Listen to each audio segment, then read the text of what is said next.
So the first thing I've learned with Adestra is not to answer the phone to Danny when she phones, because you will end up on this stage. Today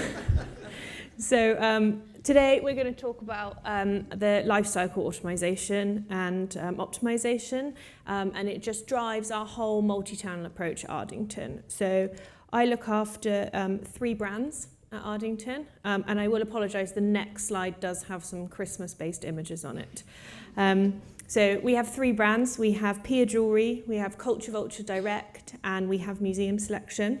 And I'm just going to go through the challenges, the objectives we set, what we did to achieve our goals, and what's coming up next for us in terms of how we automate our campaigns, and how we really get the most out of the Adestra platform. For us, automation is a way of getting great results with minimal work, if I'm honest. Yeah. So these are our 3 beautiful brands. So we have Pia Jewellery, which is both catalogue and online. So most of our business comes from online, actually. So you can see there, this is our most recent Christmas catalogue cover. We have Culture Vulture Direct, which is very much fair trade, ethically traded product. And what that does is it just shares the travels of our buyers, the clothing, the homewares, and everything that goes alongside that. And we have Museum Selection, which from the catalogue cover you'd assume is a little bit more serious, but our customer isn't really at all. And so what you've got there is if you go to a museum and you go in store and you find the sorts of ranges they sell there, so it's all inspired by history, architecture, and the sorts of things that you find when you travel this country in particular, and a lot of Western Europe. So we're quite lucky that we trade in the UK, and we also trade locally in France and Germany. So my team of 6 look after 3 brands in 3 countries, and I think it totals 8 websites. 8 websites. So it's quite the challenge we have on our hands, which is why automating emails is such a great thing for us. The challenge when I joined the business, so this was about a year ago now, was that we had automations in place, you know, the classics. We had welcome, we said thank you to people when they purchased, and that was it. They were doing well, but they weren't doing amazingly, and we definitely could have done better. We had some resource constraints. As I mentioned, we have a small team, and we transact in many countries and across many websites as well. So it was organising that, getting that together, and ensuring that everybody's on the same page, not just within the marketing team and the digital team, but in the wider business also. And we were really applying the same approach to all 3 brands. So our customer differs slightly. So Pia Jewellery is slightly younger. Culture Vulture sits in between, and Museum Selection, our average age in Germany currently is 69.2 years. So we really have quite a cross-section of customers there, and we were just applying the same methods across all 3. And you know, for anyone, we all sit in different demographics in this room. That's not ideal. So we really needed to just investigate that a little bit further. So our main objectives were to improve customer loyalty, increase the engagement for automated emails. So really for us, the loyalty was for Pia Jewellery. Pia Jewellery did have stores many years ago, and it's moved to an online place now. And so it was to improve that loyalty and really bring back the customer that we had and had lost previously. Increasing engagement online was for Museum Selection. So you can see here, this is actually one of our campaigns. And what we have here is just an ability to be able to translate what's in the catalogue, what we know they love, and get that online and get them interested and really engaged with that channel. And we wanted to enhance our customer experience. So we need regular communication with our customers.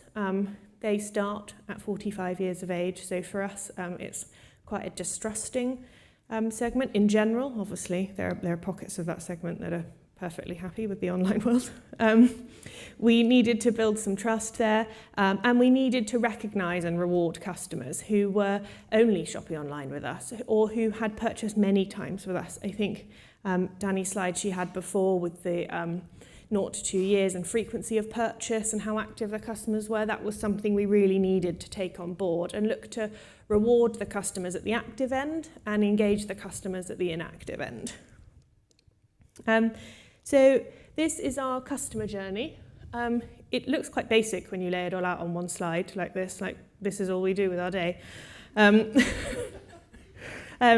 But really for us, we have a huge database. I was kindly given the numbers by my team this morning. So for museum selection, we have 120,000 people in our database. For Culture Vulture Direct, we have 79,000 people in our database. And for Peer, we have 150,000 people. And we're lucky. We have a very active database, and our rate of sign-up from customers is very high. So they are engaged, and when they buy from us, they do want to hear from us. So for us, that's less of a challenge, but it's to acquire completely new customers and ensure that they're seeing us, and we're really reaching the right people, because it is quite niche product. I'm not out there just selling tan lace-up shoes. Mine have got tassels on, so it's really key that we get to the right people there. And converting them. So this is really where our first stages of automation came in. So we want to welcome those customers and engage them. So quite often we're welcoming a customer once they have purchased. So it's recognizing that as one part of the welcome journey. And then sometimes we're welcoming customers who have signed up simply because they want their 10, 15, free delivery, whatever it is we're offering them in return. And then it's also to engage them via the abandoned basket process. So we do have a high rate of basket abandon, but we do have a high rate of getting those customers back.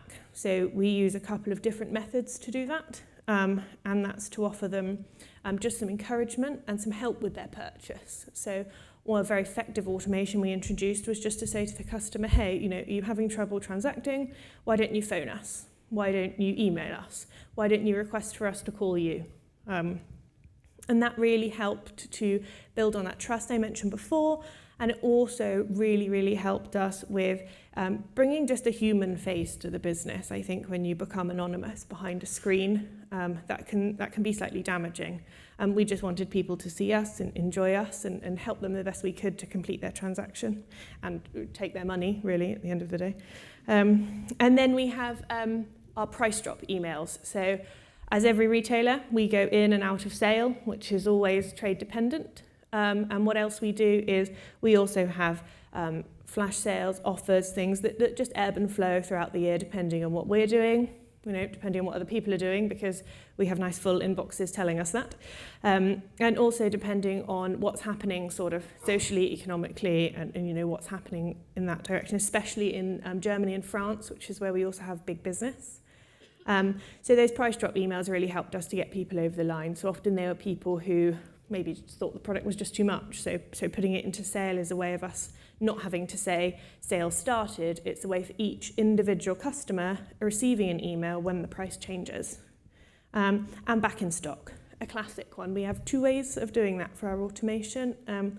Customers can physically sign up and request to be told when something's back in stock. However, if they have been browsing the page and they do show interest in the product, we then retarget them using a couple of channels just to tell them that the items are back in stock. Then we develop those customers. Once we've welcomed them in, we've communicated with them, we've given them something. So we've welcomed them, we've told them that we've got their products back in stock, there's a price message or an abandoned basket. We develop them using our newsletter tool. And we send a couple of newsletters a week, depending on the segment. Generally, we send to our actives, as everybody does. And we use times like sale, Black Friday, to reactivate customers that have lapsed. It's very classic. It doesn't really, it's nothing magical that I've done that's changed any of that. And what we do is we really love to tell our story in our newsletters, and that really helps to develop our customer relationship. And to retain, we have programs that continue on after the customer has left us. So thanking them for their order. A birthday campaign. So obviously that's quite common. We all lie about our birthday so we can instantly get the 10% off. And our customer does that too, so we embrace that. And so if they won't tell us their birthday, we just send them an email when they've been with us a year. to try and get them over the line. And we have our VIP programs. So these are currently in their infancy, and they will involve us working with other companies, other retailers, and looking at our demographic, looking at what they enjoy other than us, and being able to potentially partner with those guys or promote other businesses and just bring it more round into one community there, and reactivate. Obviously, like any retailer, we have a segment of customers that lapse, and if they've previously purchased, there's potential there. I don't want to let those guys go without fight. So we try and re-engage those guys, and we do this both on and offline. So when we have our mailing files, which we use a data house for, we mail 500,000 catalogues probably at the beginning of each season. And this goes out across all 3 brands, across all demographics, and across all customer segments. But what we have left over from that is a segment of customers who have purchased in the last 12 months, who only purchase online, for example. So due to the cost of paper mailing, what we do is we use our more cost-effective email marketing tools to try and re-engage those guys and get them back into the mailing segment. And we have our 0 to 12-month customers who haven't purchased. So traditionally online, these are considered lapsed customers, but these are customers that are actively loving and flicking through our catalogue. They're opening their emails, they're engaging with us on social media. So it's to get those guys over the line as well. So that's just how we're really, loving those guys, winning them back, and really spreading it across all the channels. Because, I'm not in competition with the print guys. We're there to work together, which I'm told is what I have to say. So how we did our segmentation, we have email behaviour, as I mentioned before. So you've got your openers, your non-openers, your openers that don't click. You've got the guys that only open sale. Love those guys. We've got purchase data. What are they buying? When are they buying it? At what price point are they buying it? And the frequency and the value. So we have certain customers with our museum selection brand who will religiously start buying Christmas cards in March.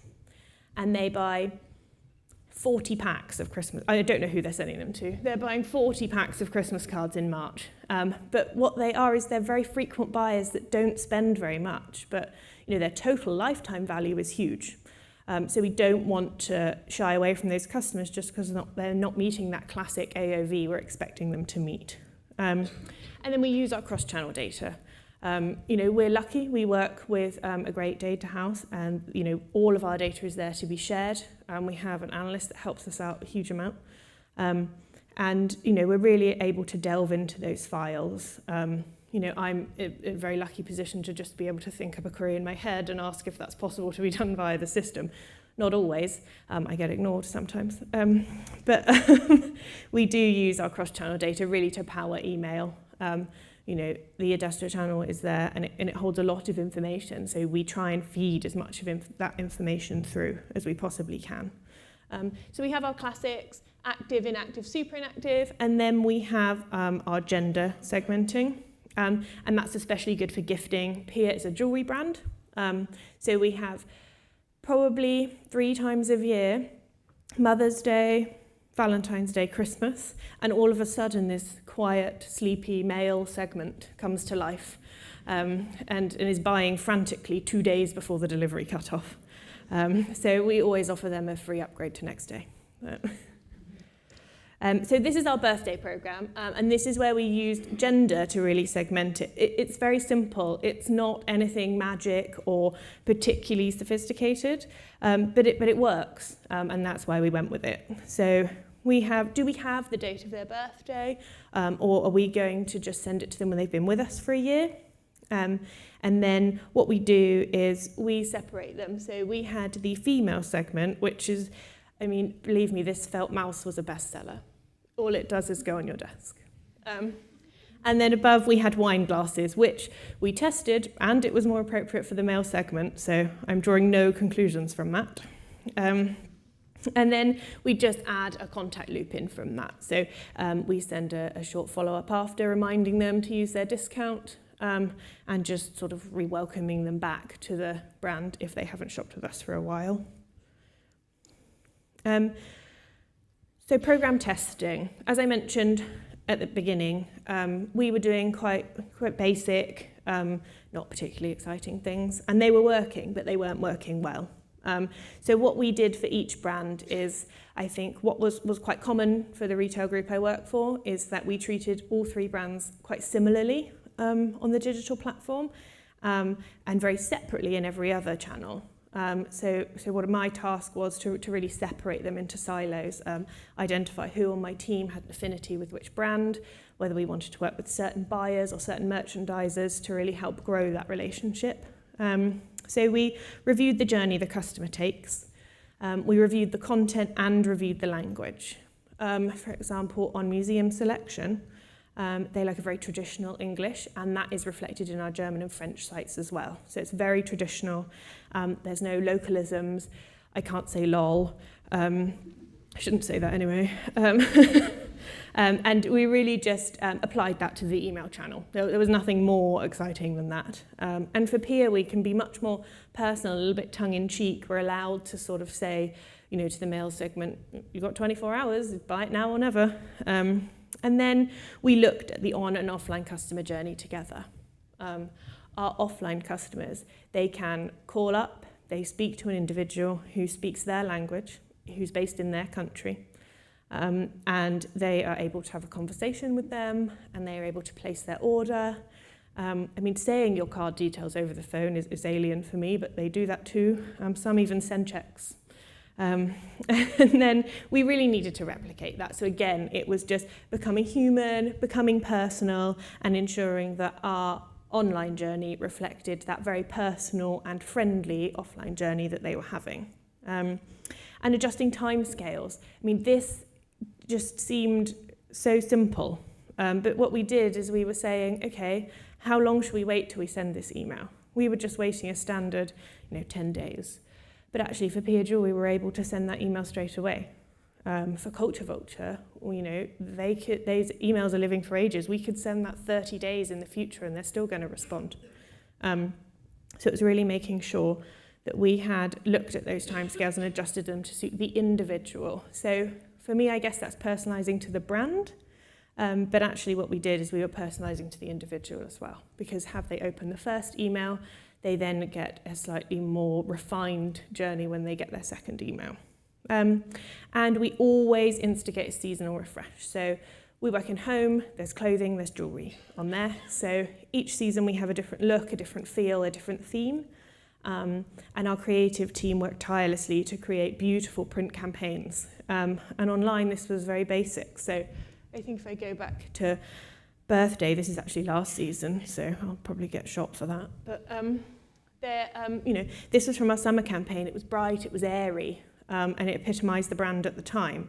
But for Christmas, we're going to have something a little bit more sparkly, something that we've got some beautiful tomte with hats on, which are ridiculous. And so, we'll put those guys in. We have, reindeer necklaces and things that are glittery with red and gold. Why wouldn't we use that at this time of year? We tested it. We tested the content. We tested the subject lines. We tested the timing. We tested what it was we were saying in the body of the email. And then we refined it following on from that. And it did take time. And I think what I was teaching my team at the time is that you can just test one thing at a time. There was such eagerness to sort of be like, let's send this campaign and then let's send this totally opposing one. But we were never going to learn anything from that. We would learn a preference, but we would never learn what that preference was. So it was just taking the time to, okay, let's do subject line. Let's leave it 2 weeks. And really teaching them to have that almost slightly hands-off approach was painful because I just want to change it as well. You just want to, as Danny said, the Wagamama approach, just throw it out there when it's ready. But we were really having to sort of hold back and ensure that we did that at the right time. So this is a little bit more as how we integrated our on and offline customers. So customers who didn't purchase in that 0 to 12 month segment I mentioned, they get a £10 off voucher in the post. It's actually a letter with a voucher at the bottom. We get a huge response from that. We reactivate thousands of customers every month when we send this file. And so what we did is we wanted to move that online. We simply weren't sending that online before. But the cost effectiveness of sending an email versus sending a letter, I mean, well, it's clear. You all know how much you pay per email, so it's much cheaper than a stamp. And then what we were doing is we were sending to the mailed responders and following it up with an email rather than a second letter. And then we were taking the file to customers who only ever purchase online. We weren't bothering to send them a letter because it's just a waste of trees. And then we also wanted to just ensure that they were engaging via email so we could, communicate with them more regularly and use that file to communicate with them through things like social channels, so using that customer file to really broaden our reach. So these are our results. So this is our season versus season, and it is our email revenue. So you can see here we had a huge growth. It was always impressive when you're in the first year of a job and your year-on-year results are amazing, and when you go into the second year, you really have to actually work hard. So you can see for museum selection here, we had massive growth. They were just more responsive. They were more pleased with the creative. They felt that we were talking to them as an individual and not them as a customer base. Culture Vulture had a trickier start. We had a replatform. We changed our identity ever so slightly, so we were up against it. But when they really started to, lovely bit of animation there, when they really started to get into it, we saw the slump in the previous season, we just didn't see that slump. And we were, really, obviously, really hugely pleased with those results. So here are our results overall. Museum selection, we saw 80% growth in email revenue. So, obviously me and my team are hugely pleased with that because we felt we made some quite simple, common sense approach changes to that. And only now we're moving on to what we feel are more complex, involved procedures to get that to move along. Our conversion rate was up 17%. And obviously, you can do the maths between those two figures means our AOV was up. And our email traffic was up 50%, and that's down to really looking at the subject line and just encouraging people to open. We have an average of a 30% open rate, and that is about 40% for automation. So they are engaging in that, and they do feel it's more personalised to them. For CVD, this was the big one. So we had a 91% rise in email revenue. We were allowed to be more creative with what we put in the emails. We were allowed to be more personal with what we said in the copy and subject line. And we really just tested and optimized the timings. For Culture Vulture, it really was all about timing. Those customers are really quite fussy, and they don't want to be spammed, but at the same time, if you leave them too long, they will just forget that we exist. We saw a 21% rise in conversion rate and a 60% rise in email traffic. And this was mainly on the mobile device. So we really just engaged the customer on mobile, which, seems so obvious for people who use their mobiles every day, but our customer is still very much tablet and desktop based. So the fact we were able to acquire so much more email traffic from a mobile phone was great for us. And Pia, sadly at the bottom, looks much less impressive against the other two, but on their own, they're great results. So we saw a 23% increase in email revenue, 6% increase in conversion rate, and a 29% increase in email traffic. So Pia still has a separate mobile site, which I believe contributed to these results. But Pia probably has the strongest identity. It's been around for the longest. And the customer really knows what they're buying from Pia. So, even to edge forward 1% is a hard and uphill slog. But, the team did a great job and managed to get a great result. So next for us. So what we want to do and what we're working on currently is to introduce the brand story and build advocacy. As I mentioned with Culture Vulture, we have fair trade, we have ethically traded products. It's to talk about that. It's to tell a story because we don't just want to offer a discount all the time. We want to tell people who we are and make them feel good about buying from us. But we will, however, incentivize to gain that critical first purchase. As we've heard today, a repeat customer is worth, infinitely more than a one-time purchaser. So we really need to get that first purchase and develop that customer into an advocate. We want to look at the post-purchase experience. So I don't want to forget a customer, just they've bought now. So I have their money, so we'll just leave it at that. We want to follow purchases with relevant content. If we've got someone who always buys clothing, I'm just going to stop sending them emails about furniture. You know, if they haven't bought furniture for 2 years, then I'm going to stop talking to them about it because they clearly don't want to hear it. If they only ever buy from sale, then let's wait until we've got an offer to tell them something. And then let's just tell them about new season launches and try and desperately convert them into a full price customer. We're developing our VIP programs. So we have lots of very loyal customers on PIA. They are active on social media. They email us their stories of their beautiful gifts they buy from friends and family. So it's to take those customers and to make them feel special. So do they get unlimited next day delivery? Will they get 20% off when they refer a friend to the VIP program? And just segment those customers out and offer them exclusivity, or at least make them feel like we're offering them exclusivity. And then just to segment out our sale and non-sale customers. Quite simply, we have 4 sales a year. And I just want to make sure that non-discount shoppers aren't spammed by sale. And the same way that our sale shoppers aren't, continuously spammed by full price product. It was just a simple way of separating them. We have begun to do it, and it does work well. We've reactivated a big chunk of people via just mailing in that way. And that's it from me, unless anyone has any questions.